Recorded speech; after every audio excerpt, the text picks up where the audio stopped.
Canal FM.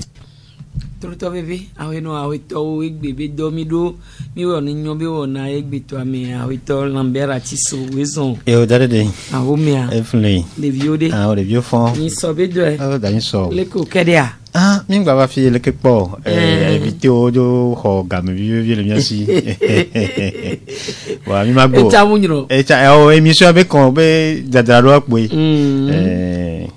Enyo ape si ale ke edo abenya va ye jirudu awo esio sodo eto amebe wa odo edi na nyatem no sesendia edo apoto les onde o le apodun popo tinu ade amole odo dodo oji kake a lo mu ke gbo be le so be do apoto le dizon dale de me government attend ele jabagba e jabagba chan ka ba do fie voir nous que première gloire et il doit egbale egbemia no to la home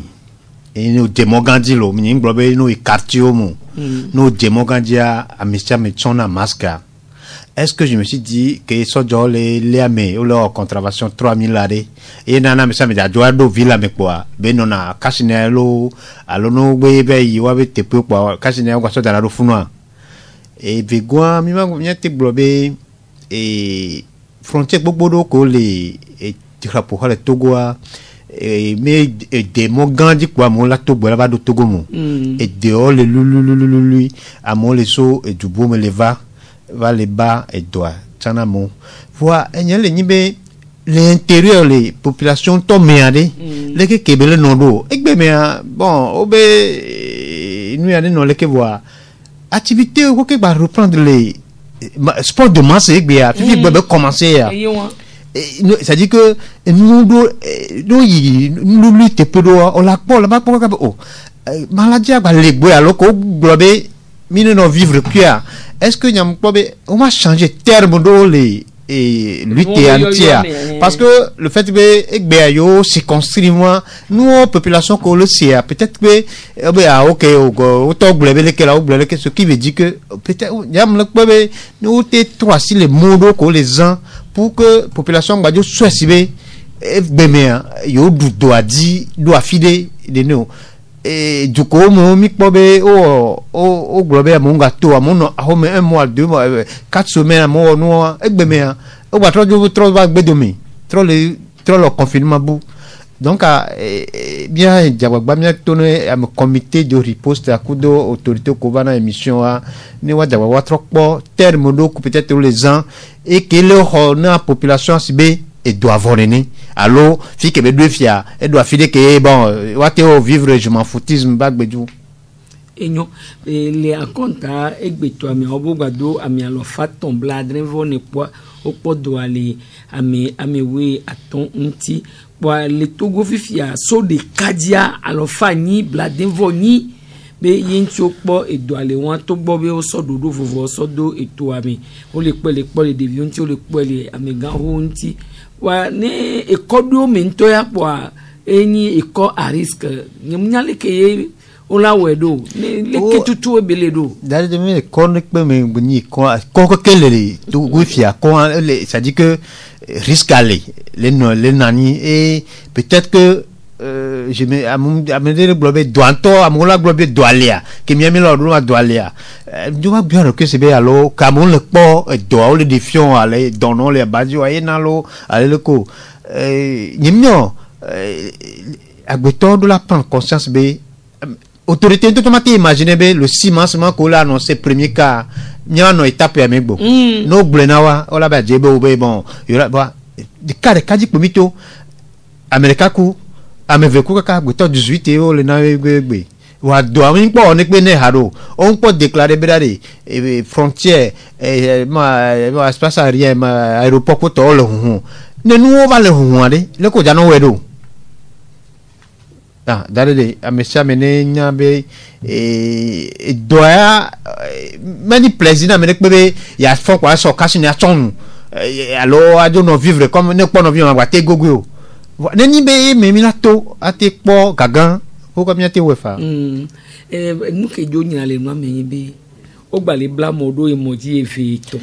ehun vi to ki vespa bi won tempo nye e wa nye poso ya nye le nuwo nye nton va bien que be anti covid du le monde divo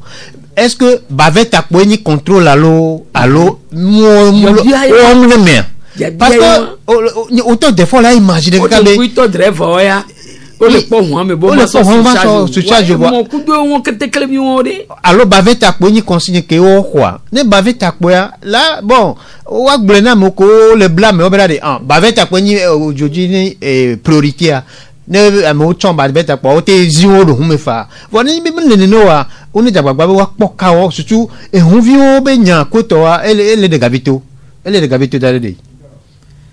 enyo ne ole amia ole tufe amole tufe ole lo amedi ojo wale nono me ko mi le dogun le mi abe pato me o e kodo nto me le a o manya bo wa chon le lo mi alo le se corona be nya yo le ke o la wedo yi ko me to la do bubu e se ko so do to ami anti o le adidada bol popo baro le hun tu o gbale de tolia mo la fiafio dale de nous le plus simple anti covid a et au do moyen gbe là c'est de mi be mon to poni wa be non o la ti gbo be mo ganji po mi le po no wa ti gbo be OK egbe covid la ciblé et canton leke o la ti o descend sur wa terrain dit no pot pour moi mi me no po mo o la gogo mo nu leke nu no leke ne o va so o gbo no be leke va so o to tan la no vont be ça doit le va donc peut-être il va prendre à me conscience vidéo là non anti voilà ni bi mi le monto pour les bavette à combien le contrôleur na 3000 là mi na 3000 là ya voilà kawa la ba no idikwe les kala no idikwe po dibe akpadia mi do je sibe le sukulu po mi a o le do bubu anti voir ahore mi am o le soke ngbele va ni ne ke no to le sukulu pa mi cha ahore mo tro le ko le nu agbero le mo aji o nyabio se won ne devi o to le sukulu ale ko le nu agbero o la no fa wa no no devi o no gbe do le pa mi po o ma wa po kashinele wa be nu wa o la croiser brada le ala lo ala wa place ko no wa be no se aso kuna to de ka etro du 10 ans be nu donc d'une part nyemnyo que est-ce que des fois o la san ba fitukide beni wa po me kaka wa ça dit que bavile va non anti quoi de sorte to comme dodo to no wa non un peu regalant un peu vidé bo beni wa po me ya le ko bo no wa prendre ça dit que wa action là nabe amula te prendre conscience vidé en réalité be me il faut que o kaka va dofier ni na gba te no kan we be me no po kaka no do funu ni ba le po kan on le ne est-ce que le que soit là on a mis do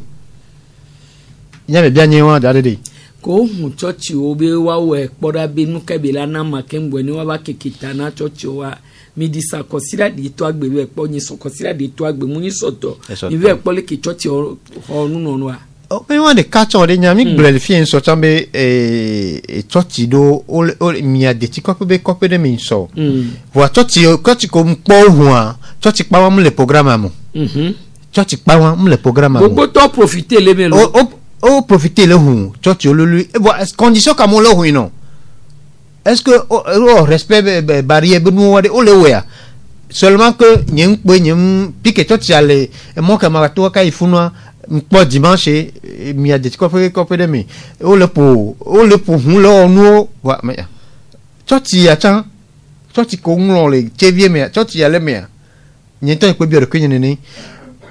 church be nya neni be maladie ale mi a vivre quoi on a church ko on de gbe church no hu na me sam ne ibe church ne o to ba le doa ne un ba le cha wa la nya le ke be no na dolo yo lambe egbia mi anto mi ive po voir les miabe réseaux sociaux dia mi le po image national numéro 1 et chevito bloqué auto zotaya do afio patapata enyakemi se o le gbon be nene bude be nyae ye o datu papa de e o be o je datu amere to ave lo papa de e nyamnya ne papa ekulo alole ke oke to nyanto mi we kpo no atepe jon nyanya leke bele do wa be to be ezumbe obebe nyaya leke ochon ho no awo kpo leke no le yidua anu kele jole funu anu ka tutu be nyimi la susu dare de nya jonini ke ma joa mi do America eyi npo gbo ba gbo oyombe ma va émission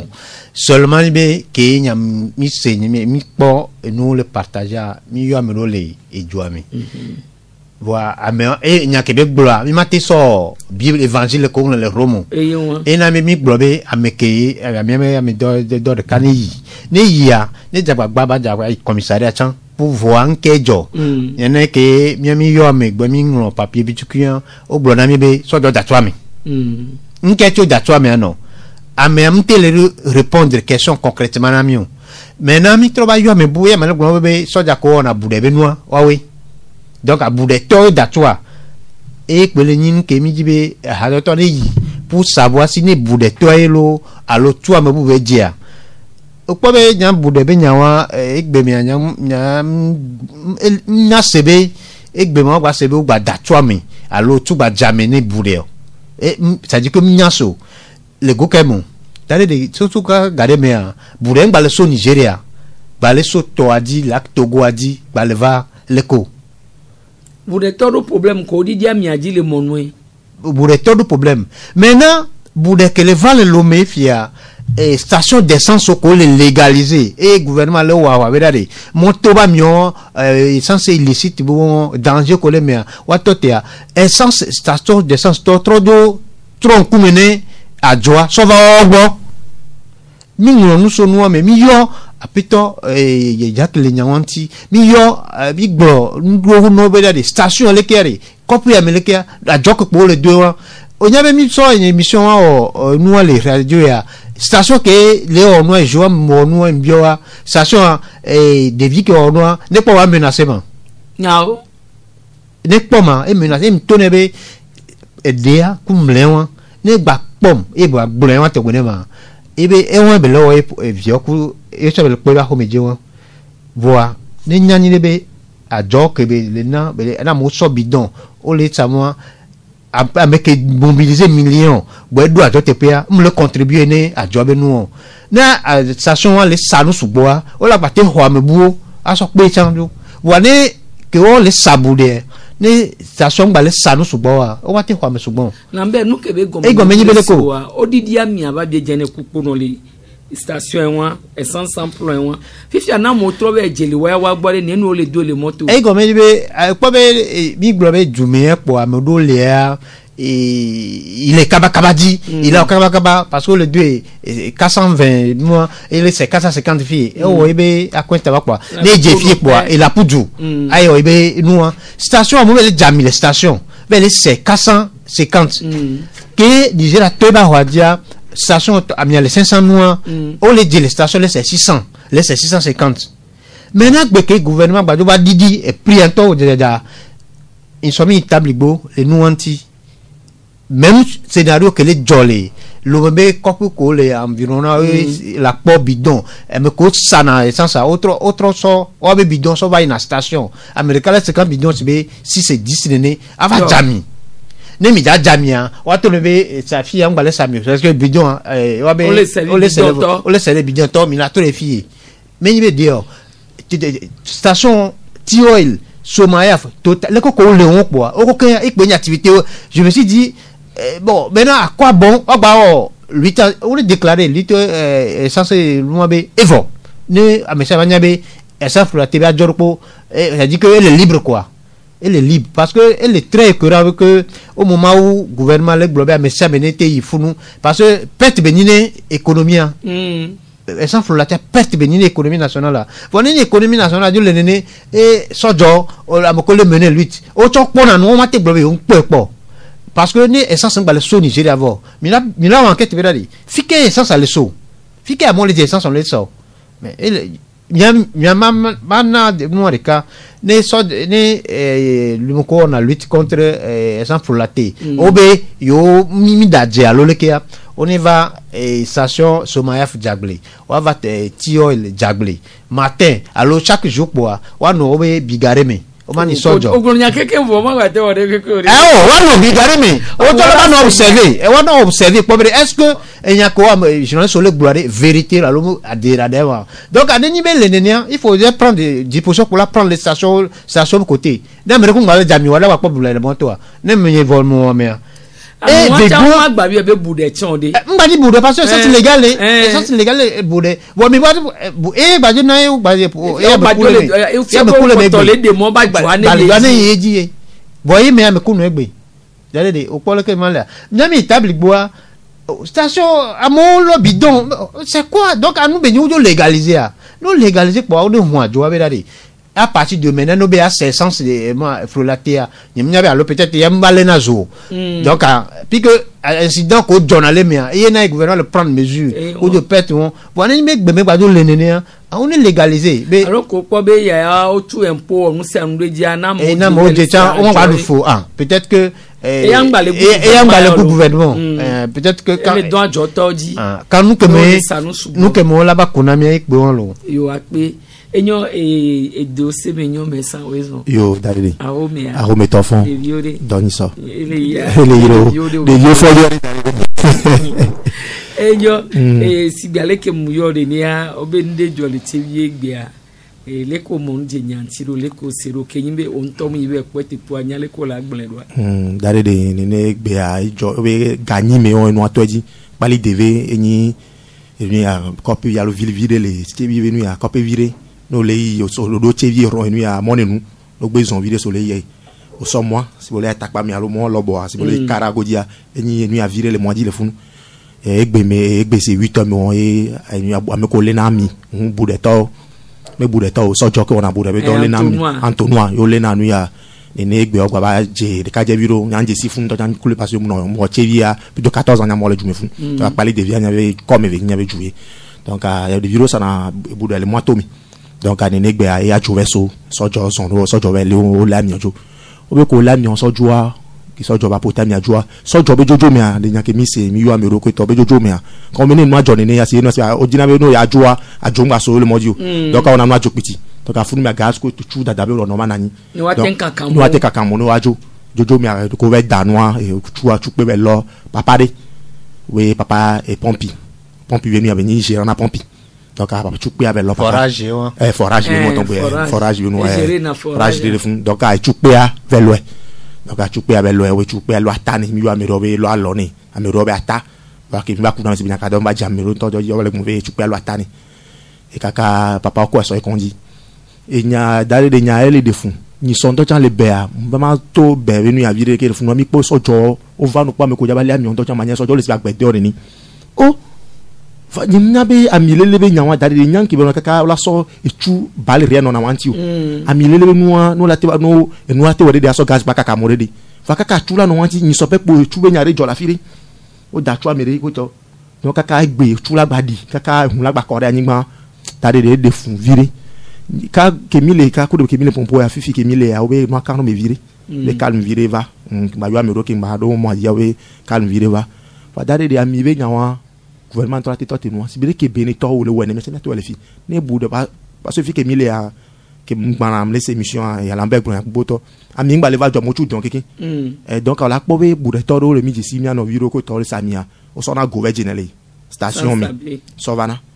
donc a ngba nya nu ke gbo gba le so va lo ke we nya maga va obe e dole joami façon jo ko to le to nya le po cash ni no ba so affrontement be nyolo cash ni to cham e dobe nya ngba po gouvernement to ngobe dobe nya ami lelebe nya de gbaju ase un le joami donc a chewie to a joso wegbe 50 ade est-ce que gouvernement to mon jinti be station d'essence que wan to do ni duo me a funu yo we le jami so le daru moto ngba ni be essence free la te ko ku na bude vana yo wa o mon jinti nya be ya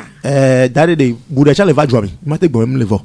voilà que be vana de vana sans so vana que la no modi wa ko wa ngba peut-être que be de hodi do me bidon me moi de lo modi po ngba c'est que son parce que o tu nya be don wa comme be don me den toto ni wa et nous en bude be ndo wa leva les toi firo so le va joami vo gbogbo to ka mo le sa o ve le jele so va les say nya le gbona ka so gbere gbe ke mi le gbona to no be nya wa we lo ahware no cham le fo gbere o fa gbe to ba gbele team est-ce que enyo be ahwa ke mi lo ahware mi le potara gbe to ba gbele team mi agba no ya ahwadia mi an to mi na yin bi yo bure to do syndicat be ye mi yo yin pompo ami ma so do ha mi ore ke na otri ku ade ke mi no tu empo a tade de nya npo be enyo so no gbe si agbe bure be nya ma gbe to ba gbele team yin so adapa me chan ka so da kaka de ka jere be hu yeri po evale yimunya yari po ade bure to o dagaza bi bagban apifini e ka kude gba nya be cha pota ni nya wada ka kude gbo donc ale bure be nu be olo yo le titere nu ati e nu ale gbe nu sugbon e le gbe nu gbogbo ni to be le gbe to ba gbe le ti emi nu va dagaza la firo la gbe nu la dagaza da home e de cha joyin so le nu ya o school yo ka sa do pa mi school pa mi e de yo ti o ti anyi gba patapata va dai le nu ke lo nkuna le ga me ya nu agba yo asan wiri fo be dole mi le wa pare dore nti to covid 19 voilà m'le pobe miabe naka do togboa miabe New York togbo te ba miabe sojoa m'le possible o bebe eto be nya antole aso no po nto channel le soro ku bali fia ni edole po o ma gba te won ahwa site ro nu po te ko nti se site ro anti ode o la do ale ke ngbo le drug o che do ale ke gbo wa m'po be do be nya nto po ko sire ade kami amine ne ke kwa donc a mi po si be do afoni ni nya ngba se do anto be nya po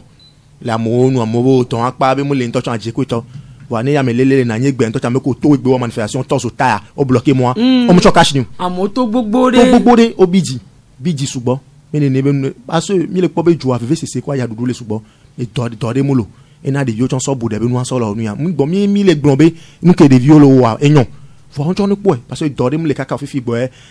PND be nya va if you hale bombe et la raconte et yo do la no me 8000 de aplo ko tonton le gnon patapata donc a ke no pe ndam ko le réaliser quelque chose la mo so bude be nu lian so lo do oni wonu ya no onu yo la syndicat ni nani wa gble be de kede be la no ya wa no gbe nti gbe ya atun pe la no ko ra gbe si agbe ma dom ya keke ni aju no ke me ma glo le glo e do be nya mi ma te glo be si be na me de glo be do am le wa mi be role ni be mi apprendre mi faire réfléchir à mo be dare nous ça dit conception elle en a peut-être la tiva nos victimes fa ni ntcha matin nos victimes mais ça matin nos victimes ça dit que on temps de décembre que mi payer mi va le payer au souhaiter bonne année ko ja souhaiter bonne année mais o ko cash ni le nawa mais inquela na subitement ba mais c'est mal le cash ni ce que yo la prend comme ça c'est vrai et muy togo de ko ko do que donc on la prend comme ça c'est non ne le jo ne ko jo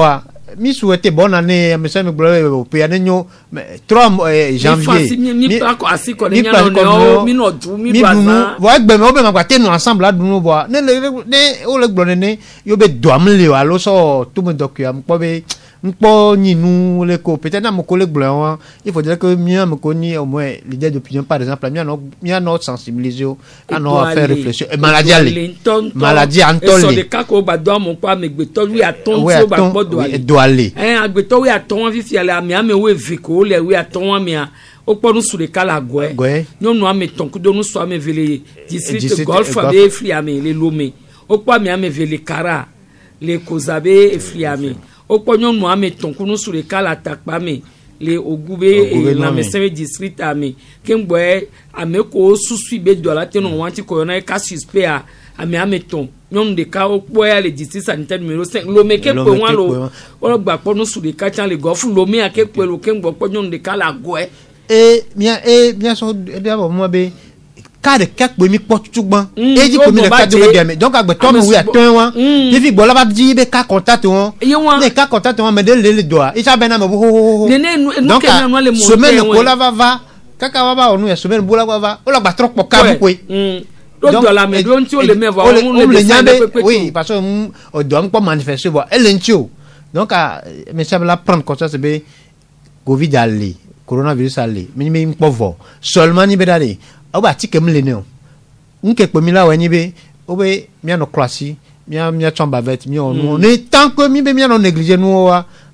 ne va ja ho no club ateto se be nous ma gamin la poelo fifi enu kele no me be amedo wa len via do la me no ko to asiso wanti o po kaya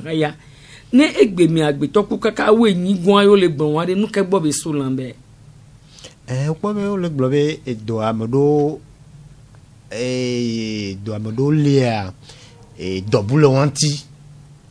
igombe be et don kudo donc de valia c'est-à-dire me va s'associer à peu vivre en danger. Peut-être que amedolé do antécédent maladie ganekpo amoa risque à l'élever bo la te ganju ne ke ke ameko gba lu doran ko gba le a risque ba lever to la gba te ganju wa risque ba le au même moment e gba le faible e gon be ne fi ke maladie wa do bo ma do e sa go ba pe a kaka ne o po kaba au moment ko o va kondi et là que situation va le doya nous la tenabe survivre à gbe wa ça la te non nous bon mi mate blob que fait lokita nya ça dit que c'est la première fois nyam kafu togobe semble a dit que bi se no ben kokwe et professeur lui avec wa maladie mais e gbe mi nyabe o so do capacité de o do elande que peut-être talent caché là mais on peut le faire accomplir que moi exposé nous on a mis donc quelque part bon il m'a développé à moi le coup alors le coup n'a bien quelle année mais bon état ça jabagba nous ko la te sauver vie wa au dos de ngale c'est le bien moi nous yo gbado kaka do ça be réserve tout temps donc c'est quelque part les éléments les la quoi mi ma so doit so tout me document mi nyabe et dobeni que la te don to beto metiti de ma sole me va le doate na wanti bola va i kondi on est doté ncho bola va lokitel va wa nyana o non enyo mesa le doya benya me asi ale kilambe gba fifini nia e dodo la monti saminya be dodo le mile na saken gbo ye e doya benya baba e doya pembe doya nya jo fito me be do wa ejo obe ojo won be do lele potio que webe ne afire pepe ve wa won covid be nyae pe webe amedo wa o le fon konji yi be ye nya ikonji fifo wa be de do quarantaine ame won ton gbe ani ve yin be doya ya e be ba do nu sese me gbo wa je mo wa we le ko oposo dare de e va do gare me a opo be togo to ami me pa plateau na vo vire que doya ve nya va si be ne okupin le no vi ogbo okupin vire mais ça me keke on to o la jande de on to majibe ya kupe on to nji ma kupe ntojon o la no zie jibe ngba na mo wa putu bele de o donc a eva ni mde fifi jen o ma no kupe na mi gbon ami apata la ti jojojo si be do ale nti onini eva na nyi so si be nyi so a mle nu ade mle po lo sensibilisation de bali o le matike be amole le palu amon gba tele condio na mo le do amon gba tele condio omle yo mo senya sugbonto e on mle condio aso enu acha ni ko no mo ikondia bodo ki to chan de ko traitement bi e ko lo na mo mle nyon e ko lo o no va kondi ko to a o la do la gari de bende ko to a même to chan enu acha ni be ko a mo chan de ke ro ki to o mle ko e po mle gbon mle ko mo nyoro fa fe gun acha ni be ko na mo va si be ke o la o nu ya na mo o la mettre me à l'aise ko to nu yo o mle we chan ni donc a do le ana po me ave sin vire o mo test de mo de popo bo ka ba 111 po ba kwa me lo donc e va ici jume yo dibe e jume yo gba le dibe yo gba ikondio e na me gbogbo ro le a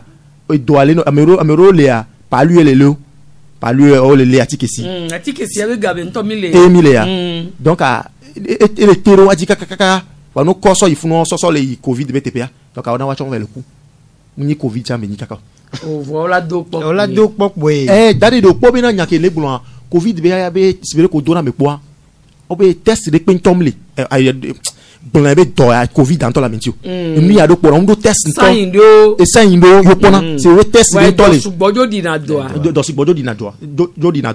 donc a mi do test de pe gobi il y a maintenant que do test de que gobi agbo covid dans l'intio on est test de le gobi a me ko le do ko le positif test le test que apparaît que les gens est détecté na be au moins signe on no po ya wanya be maladie o lele nke po mi na gbolo yin be dadi e do ali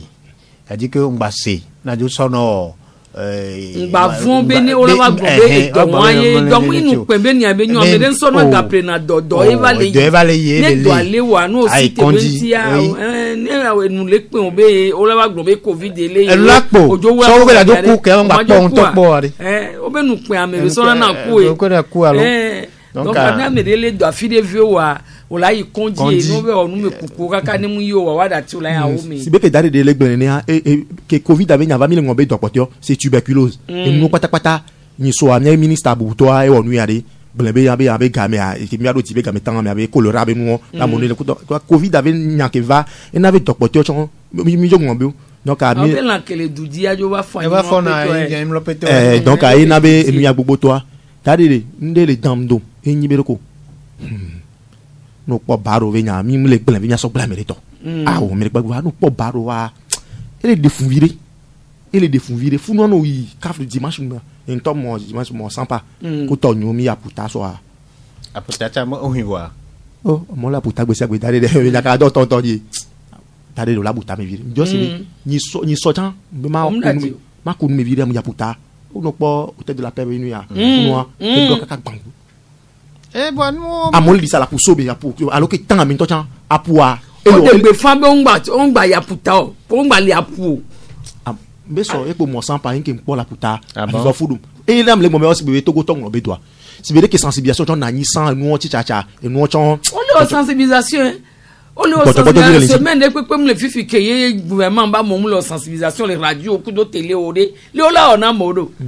dade nyale ne cha me ma nya on bi on va ma so nya vi aso pe ta yin be ko e ke cash ne be nya alo bavet be nya e obligatoire fi dans socho mi de kuna nya no wi socho we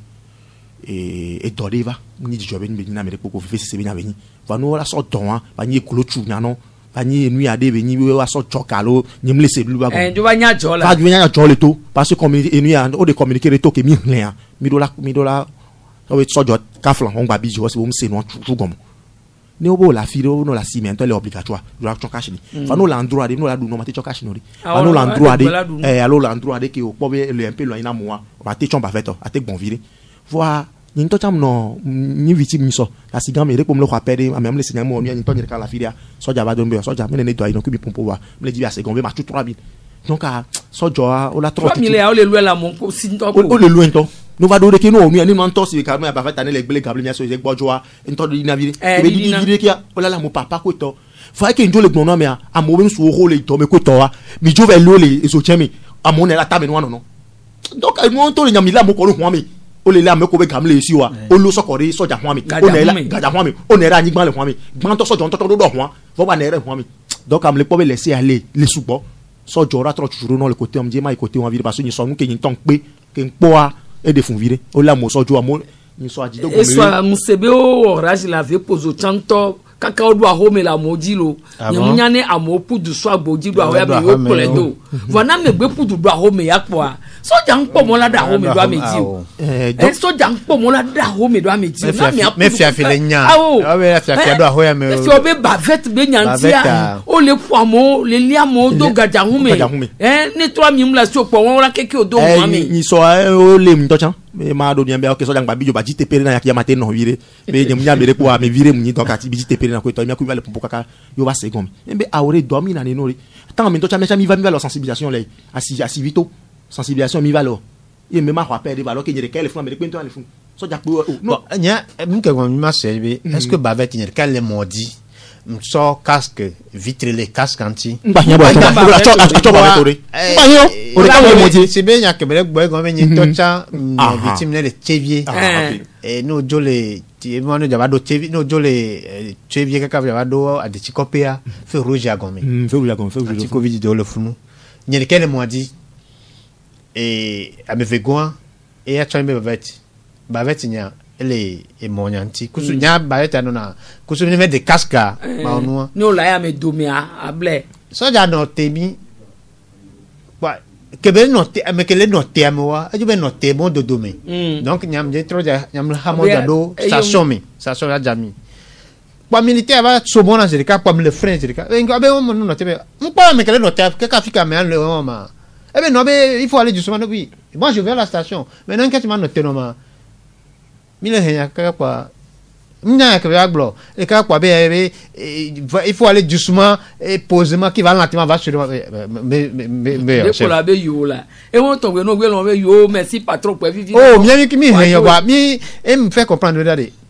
que ngana ko me lo clignotant bon avec noter mais nyen tout avec noter maintenant que me note que so me dalona mo hunto on la me depo depo le vérifier ho me e bien maintenant quand on me ko en quand on le no ma e ba vetere be me on po vitre le et nkume na Pourquoi avec nkume? Et bien des magas vite ma chon noir et n'y 18 automatique mine courant vite. Ja kono iso.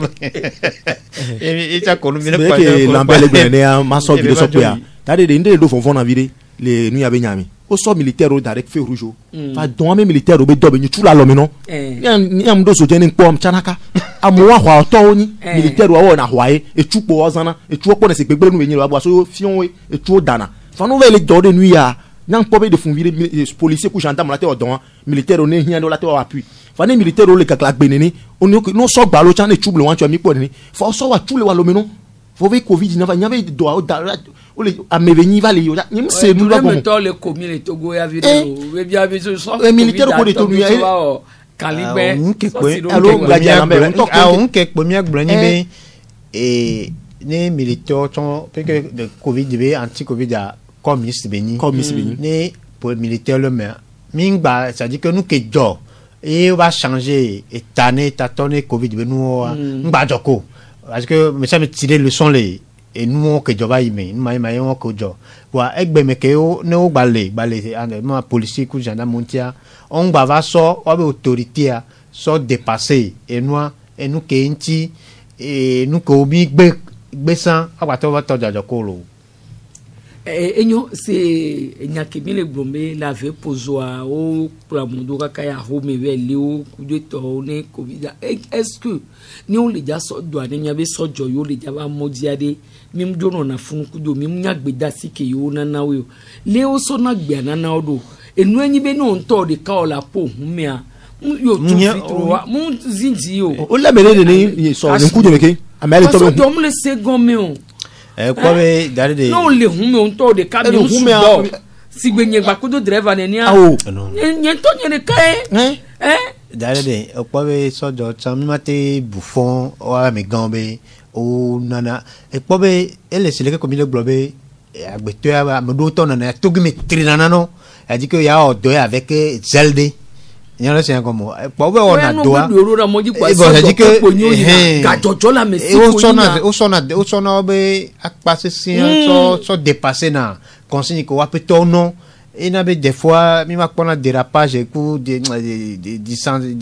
mi ma pona le doa wa be exercice à mer mgbanyuna et nous matin par exemple là banya ma va radio a de ka jolly be mon nous funu e mais a be so jaloni o le contrôler feu rouge na mais a violer feu rouge a prends le à noter mon numéro so devait tu mais dans mon toit non nous que le mois ça dit que c'est pas possible mais non pas bien c'est pas possible c'est pas possible c'est pas possible donc des fois so jalo o exercer ne so jaso on a exercer na o be do agba tona o be tonton anti et quand tu viens appeler ton téléphone nous que on appeler là pour tout me donner bon tu vois et non quoi oh mais wabi no ça dit non tok quoi la jamais jani la jamais jani la mon le funu et bon et mon tom li yebe accident o so ja la ba non mais viola feu rouge noter numéro et sur la pont numéro à le moment alors le bon nenda si so jouari e bon la ti jani la ngeko eku ke gbomi le ya wantowa so ni so kinyam les omoa so jakpa ganto ay mo sans plaque pour les ans nke gbo be so be we o ma sans plaque pour voir engin be ni we nu moteur o le deux ore be les on o la ken so ne pepe jo fo o le gbonbo le braquer mo e mo ja mo le no e nu ancho bloquer asigan be mo ma ya si ame fo so jo o le di sagba kudo mo sans plaque nu ke gbo be la so nous que autorité ministre gendarme kudo nu policier be me gan o la jaba gba be dare et nous le règlement do wa no très exigeant les donc nous on continue sur notre temps c'est-à-dire que on tord soja la personne également violer la feu rouge parce que notre policier le font mais est-ce que nous on a exemple de Dieu on a exemple de Dieu donc bon mon simple quoi c'est-à-dire que et dans mes portes vidéo be so de to so moi ba jo ku sans plaque maintenant nous devons la mer na même so plaque wala ka matin ya nyento mo po de e ku so po me ka ba hala blogan me le ngbe dominer le po sans plaque non donc nyimnya dale de ko guna sigan me venya dale de afire le fion chan no po enu ya tipo dibe moi mi de kuku so jo no wa be dole fun e de fun ameko rafio c'est la tipodia au so trottoir que dia bien photo mais ko si momulo nya to va ya au so so asirope ene ma tipodi be mo gbesi agba ejan titan que là-bas d'agban normalement mi c'est zéro titan droit d'agban 19 à 20 octobre là-bas si mi ne pour 16h 8h tout titan d'agban le fou et na moi jan le fou mi na mairie au golf 4 donc ami de pour peut Jean-Pierre Fabien ne po e nya wan gbo sur les de fou asi mi to jan ko bloquer mo be braquage be nyontia et fi on so fun so station amo do mo mi ngbo mi no vieux doré mo lo chon so nous allons où on va wele fi que so jo mi aro o garé mo do fun gbogbo barrage abe mo no kaka so ye asi ami ki jo jan donc a ti podi be mo no we dede so jo nton le mo di o la ba do quoi o te tu apa ojo o te dagban nke duro te o donc a ti tan bi na wan e de fun mairie ni po na wan gbo mi o chan mero be yani e no nulu yo no we na mi de kuku gande no a ti podi be mo be nya e le de fun amo ra fi o se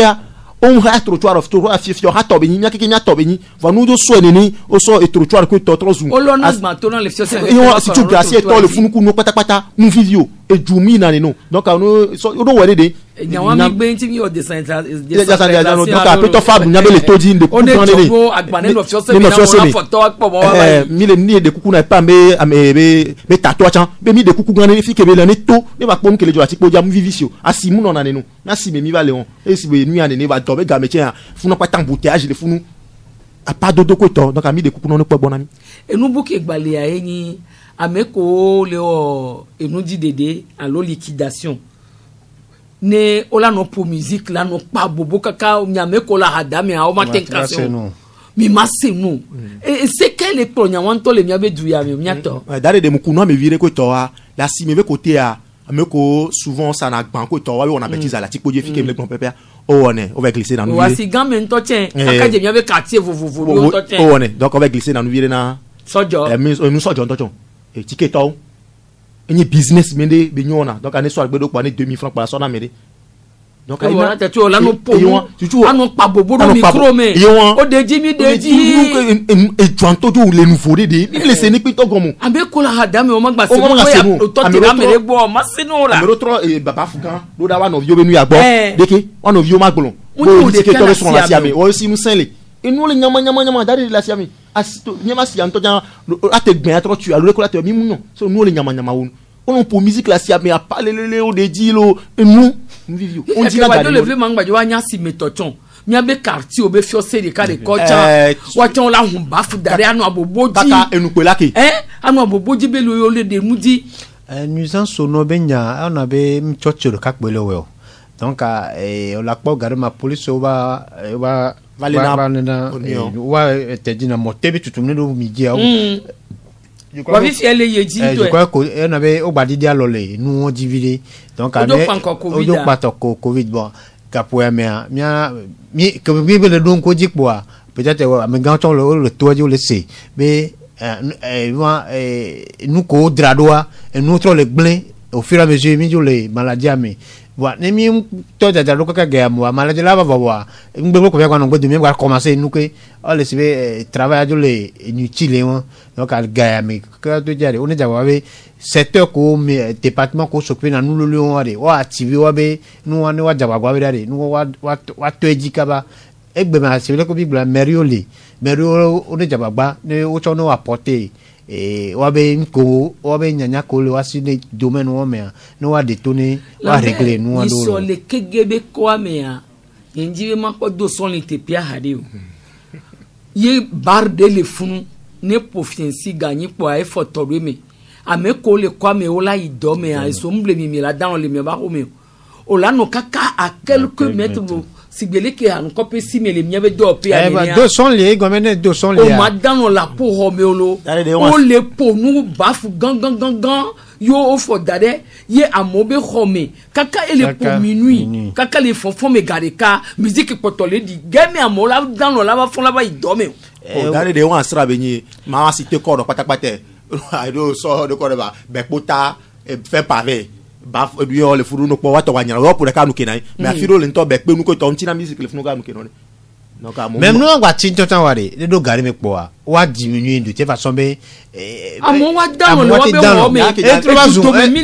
trois zoom le ko trois zoom o amo le vivre ko musique ai go be c'est le que le vivre ko corona e va ma quoi Il y a une proposition que on a si be lundi na jeudi a si be ne be pour minute pour la ti kaka e gba yi san mi weekend me arrive entre jour te pour nous kam laki la ni gbongbon seré ke do ya nto be nyale ade me ka we gba le no fun kanu le ki o togo to ya de togo to bo lo doya togo to yo lo doya togo to be lo do mi nyake mi le doya va ni ko ma a ha be ga e no na ko me na mi e na me ndo le don na to na mi ya be lo doya ba no ifio se mi ke npo so a nya bere kan to be ka ma no ha ndo e wa me nu vieux o la so ahwe la jo no me po kwa mere la va kwa la jo wa hun fio se da hadame no vo kwa ano de toli mi matin dans no e buke gbala hadame ni ni elanyi le patokpa kwa wa le na to e to ba le nyina amero la stocke la ho daka be la ho kwa pama o la stocke daro kwa me le ahwe tera ahwe nti mi o mi matin dans le kwa me mi matin gbon mi matin no yige mo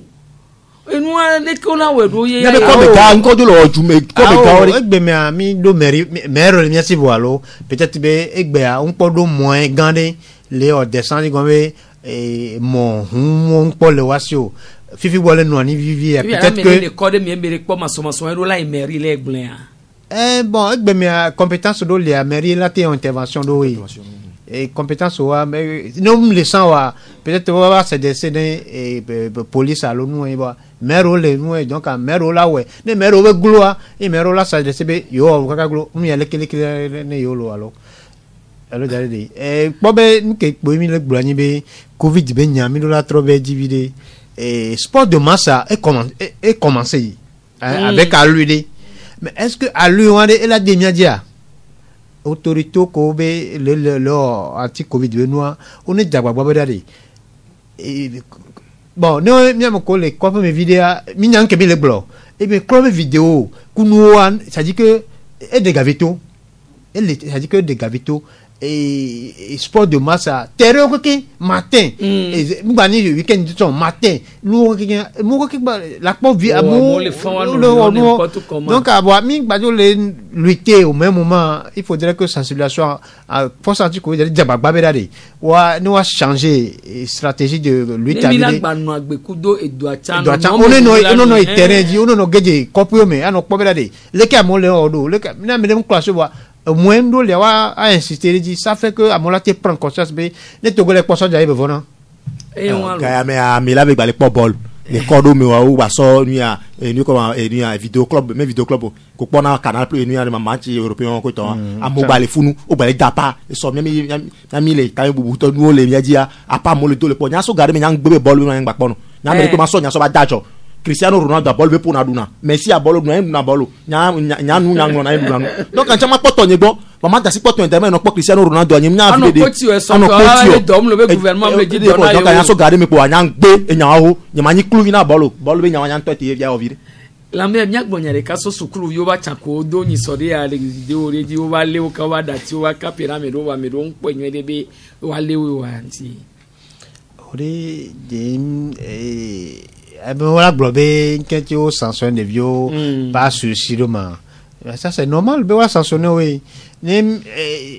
pas souci en toi pour dominer oui toi au bodo me amado beno exclu établissement malgré que procureur au sanctionner voilà exclu attends pas sanctionner on bah exclu amado oui mais globé j'aimerais ces commentaires à moi ben non quand tu pour ça le que ça bon minya moment que ça doit descendre nya descendre à kwenyi nuke wate globé wate po a globé mais sanction elle est normale et justifiée mi agble pour la première fois une première justice te ordonné ni de ko o doa o annuari parce que les vieux cha no gade o nu ya ba school me ko to la gbe no donc on tok pon ke joa sur si yo le ni abo second o second me donc on to la jai on le gak pas me voilà ah o le e go me ne ba publier vidéo que we ba publier peine ko na wala sok pe no donc à quelque part nous beni vovone ou don la médaille non be o be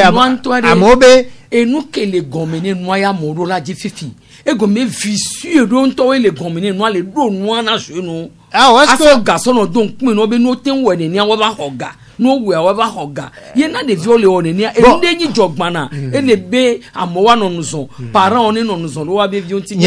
c'est le collègue blé dade est-ce que wa ko be de vi ko le ali famille ke mo doso parce que ni e ga to be viwe amo le fi wa to be ga Galogo maintenant 200 000 300 000 j'avais pour là que on m'odo on tout fait non dès pour wa to loga ko home dès pour le kama vide aba do wa j'avais pour no communauté donc ne be no mais on la ko bela de mais depuis qu'on lo no de groupe de peine kaolo relation comme on le coup de amodo puis que wa meno vi ma no mete to be gaso e pizza 4500 000 aba do ajaha no 20 le diori c'est impossible. Docteur VV awe no awe to mi do akpene be mi no kudo mi le gbe be mi we ne nyon be wona mi e papa ya mku e o be to abo be lo ne lo ala tabe lo ne mu ka fike be lo ne amku yo wa mi aseme ne abe onwa mi wa mi aja fokuye wa e ho bal perdu ye ni bo jiji le di yo wa bal perdu e velo wa mi a de kukune mi abe po vile to chambe e nu vide ko wa de tun to nu vira de tun to amule ko wa be ni konti o no amekwa me pe nanya okwa me la no nya no wa po ko la be bo dogu to re fo ya yo se aposo so le du comme bi oji nene oni le be ni twa do apo me vide ne wa wonu tonto agbenya ne du me vi kudo no me ke oyo na be no me conventionnel la ne wa no zan ne ngba no datulo no me de pepe ji alo nu de pepe jopo ade tuto mi do akpe mi agbado nko ji ne mi apata be edo ale covid-19 a munde be payo edo ale do apotole liamu ni ele amede nti o mule ja nyon o mule ja zele nti o amede o le awabe la me be soja vi o le gangpe edo ale la me no le be na mo voa wan to jo munya be ele la me na yo ye nti ko enyi be o munya no me ke no vi o si wa ele bi aso nu chonwoti mi ade moro mi no no do me di sensation sociale e ya gba le vevede pakudo cash ni apo a enu kwatala enwere mi epovileto na mede le humi ye ungbele ha ho domi opo a nem ton kasi no mi ngbale mi ngbade funi